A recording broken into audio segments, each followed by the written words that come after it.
Olá pessoal, tudo bem com vocês? Sejam bem-vindos a mais uma videoaula aqui do canal Professor Marcos Miguel. Nessa videoaula continuaremos o assunto conjuntos, né? Para quem não viu a aula número 1, tá certo? A aula número 1 trata das noções primitivas. Na videoaula número 1, a gente adotou conjunto, elemento e pertinência sem definição e chamou essas três ideias de noções primitivas nessa teoria. E essa é a videoaula número 2, tá certo? Na qual a gente vai ver como descrever um conjunto, ok? Eu sugiro que você pause o vídeo, visite o site que aparece logo abaixo. O site é www.professormarcosmiguel.com.br e vá lá na aba a matemática, no curso, né, a aba do curso, a matemática do ensino médio. Lá no curso a matemática do ensino médio, você deve procurar pelo assunto conjuntos e lá você encontrará uma lista de exercícios em PDF. Essa lista você deverá fazer o download dela e a impressão para acompanhar as aulas com essa lista de exercícios, certo? Eu também sugeri lá na aula número 1 que você acompanhasse a aula com caderno e caneta para que você pudesse anotar a teoria que nós iremos desenvolver aqui, para que você tenha um curso de matemática de maneira organizada, certo? Para você estudar a qualquer momento, quando precisar, ok? Eu sugiro também que você assista os vídeos no modo playlist, já que um assunto vai dependendo do outro, tá certo? Então, o ideal é que você assista essas aulas na sequência. E não se esqueça, ajude esse canal a crescer, tá certo? Uma forma de você ajudar esse canal a crescer é você deixando o seu like, inscrevendo-se no canal e também sugiro que ative as notificações para que você seja avisado quando houver um vídeo novo aqui no canal, ok? Então vamos à aula propriamente dita, tá? Como eu disse, nessa aula iremos continuar o assunto conjuntos e iremos ver hoje nessa videoaula como descrever um conjunto, tá certo? Então vamos ver aqui como descrever um conjunto. Então tá aqui, ó, lá na aula número 1 eu chamei o tópico número 1 de noções primitivas. Aqui o tópico número 2 eu estou chamando de descrição de um conjunto. Então, quando você for descrever um conjunto, a descrição que você vai utilizar, tá? Que eu vou mencionar mais adiante, as possíveis descrições que você pode utilizar, tá? Ela deve nos permitir decidir se um determinado objeto fará ou não parte desse conjunto, tá certo? Então vamos começar anotando essa observação. Então a descrição de um conjunto, ela deve nos permitir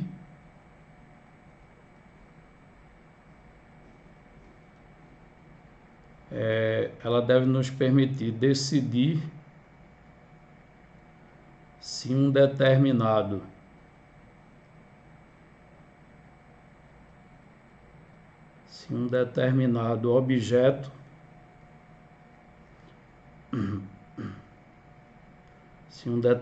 objeto fará ou não parte do conjunto, né?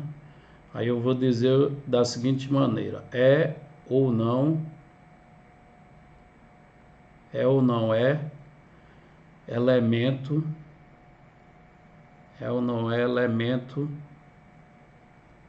do conjunto. Que na aula número 1 a gente viu que quando esse objeto é elemento do conjunto, a gente vai dizer que ele pertence ao conjunto. Caso não seja, a gente diz que ele não pertence ao conjunto, ok? Então que fique claro o seguinte, que a descrição, como você vai descrever o conjunto, deve permitir isso, você decidir se tal objeto fará parte ou não do conjunto, tá certo? E aí vamos ver quais são as possíveis maneiras que você tem para descrever um conjunto. A maneira número 1 que você tem para descrever um conjunto é por extensão dos elementos, ok? Então, uma das maneiras é você descrever o conjunto por extensão dos elementos. Eu irei explicar melhor o que é isso, certo? Então, vamos destacar aqui. Então, quando é que eu descrevo um conjunto por extensão dos elementos? Você estará descrevendo um conjunto por extensão dos seus elementos quando você escrever os elementos do conjunto, os objetos que fazem parte lá do conjunto, quando você escrever esses elementos separados por vírgula e entre chaves, tá certo? Aí, para que você entenda isso melhor, eu irei exibir alguns exemplos. Ok? Então, ao invés de escrever o que eu falei, aí eu vou citar alguns exemplos aqui, porque eu julgo ficar mais claro dessa maneira, certo? Então, por extensão dos elementos, é quando eu escrevo esses elementos que irão fazer parte do conjunto, separados por vírgula e entre chaves. Então, por exemplo, se eu pegar um conjunto, eu vou chamar de A. Lembram da aula número 1, eu estabeleci lá que o conjunto seria representado por uma letra maiúscula. Então, imagina que você tem um conjunto A, aí você abre chave aqui, e vamos supor que esse conjunto A, ele é formado pelos seguintes elementos: 1, 2, 3, 4, eu vou querer também que o 6 faça parte, e finalmente o 12. Então, observe aqui que eu estou descrevendo um conjunto por extensão dos elementos, ou seja, eu escrevo os elementos por extenso, um a um, separados por vírgula e entre chaves. Então, quando eu descrevo um conjunto desta maneira, eu estou descrevendo o conjunto por extensão dos elementos. Uma outra coisa que a gente deve observar é que esse conjunto aqui ele é um conjunto finito, ok?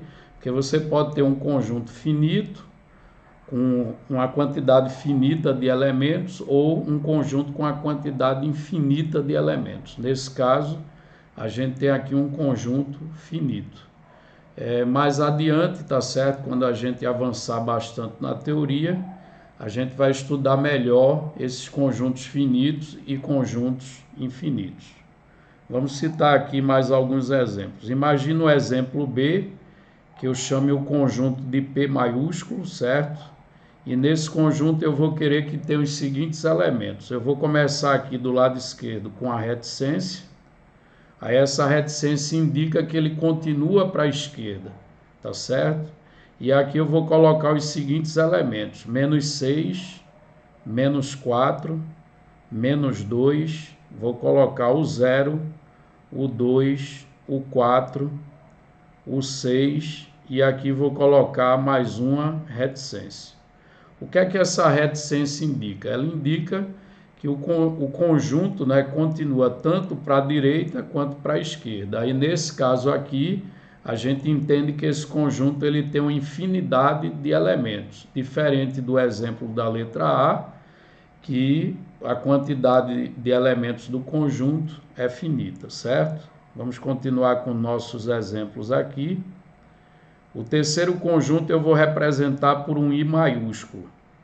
Aí esse conjunto eu vou dizer que ele é infinito para a esquerda, certo? E lá você tem os seguintes elementos: menos 3, menos 1, aí aqui você tem o 1, o 3, e novamente eu vou pôr uma reticência aqui.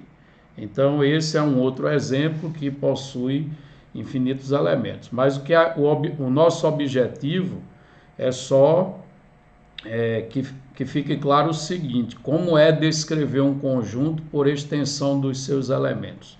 Descrever um conjunto por extensão dos seus elementos é você escrever os elementos separados por vírgula e entre chaves. Ou seja, eu olho para o conjunto e estão lá os elementos, né? Eu vejo lá os elementos explicitamente, certo? Se não aparecerem todos, né, pelo menos eu tenho a ideia de quais seriam os próximos elementos, isso fazendo referência a esses que são infinitos, ok? Vamos ver mais um exemplo numa nova tela. Então, apagando essa.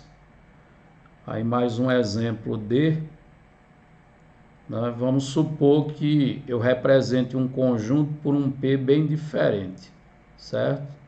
Aí esse conjunto aqui, eu vou dizer que ele contém os seguintes elementos, é formado pelos seguintes elementos: 2, 3, 5, 7, 11, 13, 17, 19, 23 e assim por diante. Eu vou colocar aqui essa reticência no final, então significa dizer que a sequência de números ela vai continuar, o conjunto tem infinitos elementos, certo? E se você observar, eu escrevi a sequência dos naturais primos, certo? Então, 2 é primo, 3 é primo, 5 e assim por diante. Então, aqui é um conjunto formado por números primos. E o que é mais importante de tudo é a gente entender que esse conjunto ele foi descrito por extensão dos seus elementos, tá certo? Então, essa é uma das maneiras de você descrever um conjunto, é por extensão dos seus elementos. Aí, continuando as maneiras, né, que a gente tem para descrever um conjunto, a segunda maneira seria você descrever utilizando o que a gente chama de propriedade. Então, a descrição por uma propriedade, aí essa propriedade ela vai servir para caracterizar cada elemento lá do conjunto. Então, por uma propriedade característica.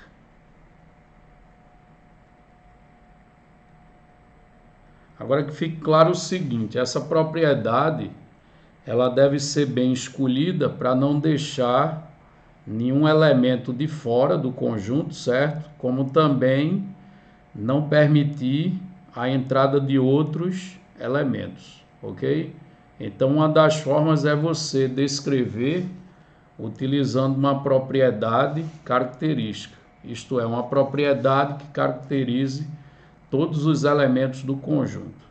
Então, de forma bem geral, seria o seguinte: imagine que eu chame um conjunto de S, e aí eu abro chave aqui. Aí, ao invés de escrever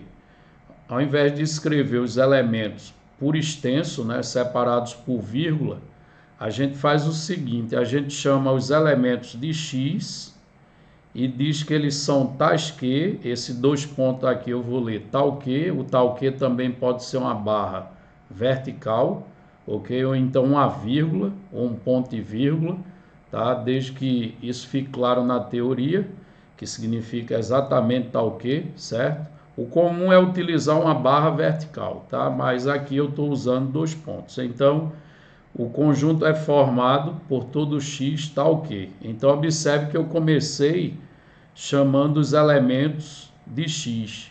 Aí você agora escreve tal que x tem uma determinada propriedade. Então, eu vou dizer assim, que x tem a propriedade P. Ok? Então, aqui só vai fazer parte do conjunto S os elementos que tiver essa propriedade P. Eu irei exemplificar, ok? Aqui está de modo geral.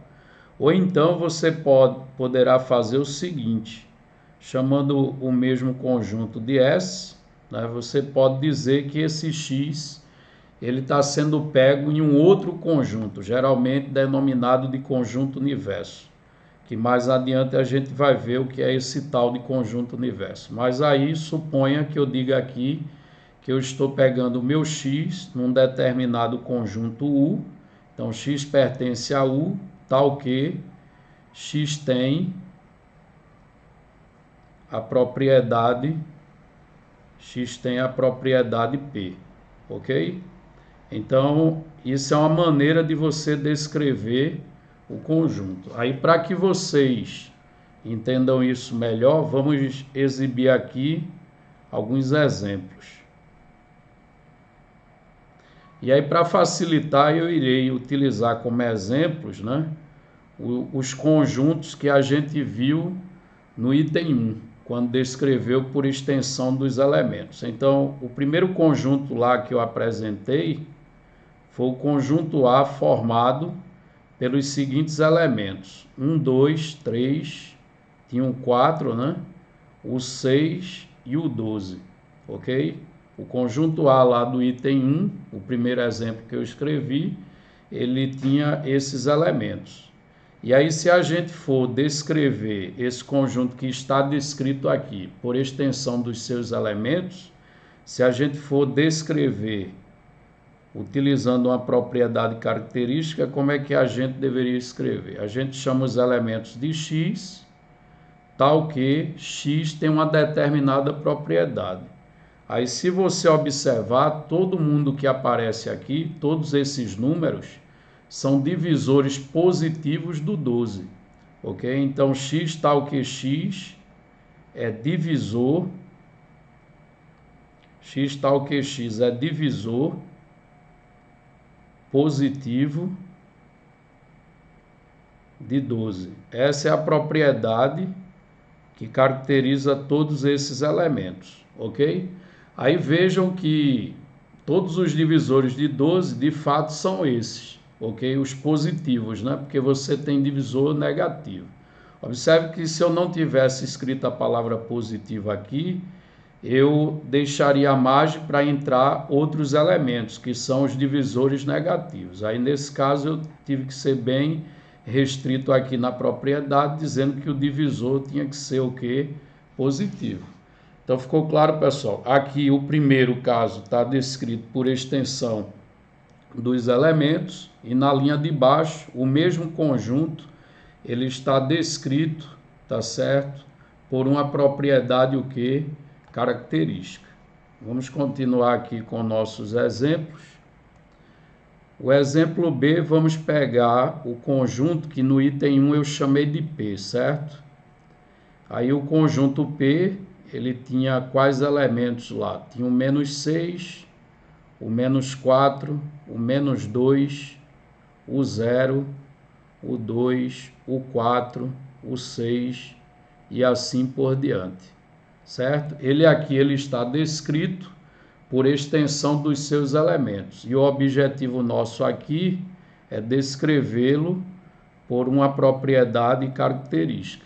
Aí, nesse caso, eu começo dizendo que x, os elementos são x, tais que x tem qual propriedade? Observe que cada número aqui, ele é um número par, tá certo? Inclusive o 0. O 0 é um número par. Então, ele é formado por todo x, tal que x é par, ok? Aí, observe que tem tanto os pares positivos, os pares negativos e tem o 0. Então, eu posso dizer que x é par, certo? Simplesmente. Então, o P é o conjunto dos x, tal que x é par. Essa é a propriedade que caracteriza os elementos desse conjunto. O exemplo C, vamos pegar aquele conjunto que eu chamei de I. Aí, observe aqui que eu não chamei de P à toa, né? É o conjunto dos números pares que você tem aqui, por isso que eu decidi chamar de P. E o conjunto I, o que é que aparece lá como elemento? Aparece o menos 3, o menos 1, aparece o 1, o 3 e assim por diante. Aí observe que continua para a esquerda e para a direita, né? Aí esse conjunto I está descrito aqui por extensão dos seus elementos, e a gente está querendo descrevê-lo por uma propriedade característica. Aí, nesse caso, eu chamo os elementos de x, tal que x, vamos usar uma barra para acostumar, né? Então, x tal que x, nesse caso aqui são os números ímpares. Então, x tal que x é ímpar. Aí, observe que tem tanto os ímpares positivos quanto os ímpares negativos, ok? Aí não é à toa que eu decidi aqui, né, chamar o conjunto de I, é porque eu tenho aqui o conjunto dos números ímpares, ok? E o quarto exemplo que a gente utilizou lá foi um conjunto que eu representei assim, certo? Por um P escrito dessa maneira. E lá a gente tinha quais elementos? Tinha o 2, o 3, o 5, o 7, o 11, o 13, o 17, tinha o 19, e se eu não me engano eu parei no 23. Eu poderia continuar isso, esse conjunto ele é infinito, ok? Ele aqui está descrito por extensão dos seus elementos, só que a gente está querendo descrevê-lo utilizando uma propriedade que caracteriza esses elementos. Então, no caso aqui é só dizer que é formado por todo x, tal que x, aí como eu disse lá, isso aqui são números primos, tá certo? Então, x tal que x é primo. Agora, se eu disser apenas que x é primo, eu permito que o menos 2 faça parte, porque menos 2 é um primo negativo, certo? Eu permito que o menos 3 faça parte do conjunto, e eles não aparecem aqui, ok? Então eu tenho que restringir mais, é só dizer que x, tal que x é primo, e acrescentar aqui que só tem os primos positivos. Então x, tal que x é primo positivo, essa é a propriedade que caracteriza os elementos desse conjunto, ok? Então, observe aí que a gente já tem duas maneiras de descrever um conjunto. A primeira delas foi por extensão dos elementos, que é quando eu escrevo os elementos separados por vírgula e entre chaves. E a segunda maneira é utilizando uma propriedade que caracterize todos os elementos do conjunto, ok? Vamos, só um pequeno comentário. Observe que eu disse que o elemento ele tem uma determinada propriedade, tá certo? Nunca diga que o elemento ele satisfaz uma propriedade, tá certo? Porque a propriedade, tá? A propriedade ela é como se fosse um atributo, ok? Então o elemento ele vai ter aquela propriedade, ele não satisfaz a propriedade. Se você quer dizer satisfaz, aí você tem que usar a palavra condição. Aí o elemento ele satisfaz tal condição, tá certo? Então aqui só escrevendo esse comentário, tá certo? Então, ó, ter uma propriedade, no caso a propriedade aqui funciona como um atributo daquele elemento, o elemento tem a propriedade, certo? Aí nesse caso você nunca pode dizer que satisfaz a propriedade. Quando você diz que satisfaz uma determinada condição. Aí nesse caso é satisfazer, né? Satisfazer uma condição. Então, se eu quero dizer que satisfaz, eu uso isso junto com a palavra condição. Agora, se eu quero dizer que tem, eu digo que tem uma propriedade e nunca que satisfaz uma propriedade. Mas observe que isso aqui são coisas equivalentes, tá certo? Ter uma propriedade significa satisfazer uma condição, e satisfazer uma condição significa ter uma determinada propriedade. E aqui, né, para facilitar o entendimento disso, a propriedade ela é como se fosse um atributo, né, que o elemento tem. É como se fosse um atributo. E a condição, no caso da condição, isso é só para facilitar você guardar a informação. A condição, né, para satisfazer a condição, então é como se a condição fosse o quê? Um requisito. Tá ok? Então, a gente diz que o elemento tem uma propriedade e a gente também diz que o elemento satisfaz uma condição e nunca satisfaz uma propriedade. Se for usar propriedade, ele tem uma propriedade. Se for quiser usar condição, esse elemento ele satisfaz uma condição. Tá ok? Então isso é apenas um primeiro comentário antes da gente exibir a terceira maneira, né, de você descrever um conjunto. Então, a terceira forma que você tem de descrever um conjunto, tá, chamado de 3i aqui, a terceira forma é utilizando o diagrama, tá certo? Então, por diagrama, esses diagramas geralmente são chamados de diagrama de Euler, que se escreve Euler, ou então Venn, né? Que seria o sobrenome do matemático John Venn. E aqui é no caso, Leonhard Euler, certo? Então é quem utilizou pela primeira vez essas representações, certo? Então por diagrama de Venn, que é mais conhecido, né? Tá? Então, como seria isso? Descrever um conjunto utilizando o diagrama. Eu particularmente não gosto muito de representar assim um conjunto. Isso ajuda, né, na resolução de determinados problemas. Você vai ver que quando a gente estiver resolvendo a lista de exercícios, nós encontraremos problemas que utilizar diagrama, né, vai facilitar na resolução. Mas determinados conjuntos infinitos, por exemplo, né, fica ruim da gente representar, né, utilizando diagrama. Mas a ideia seria a seguinte: esses diagramas geralmente são circunferências, certo? Ou círculos.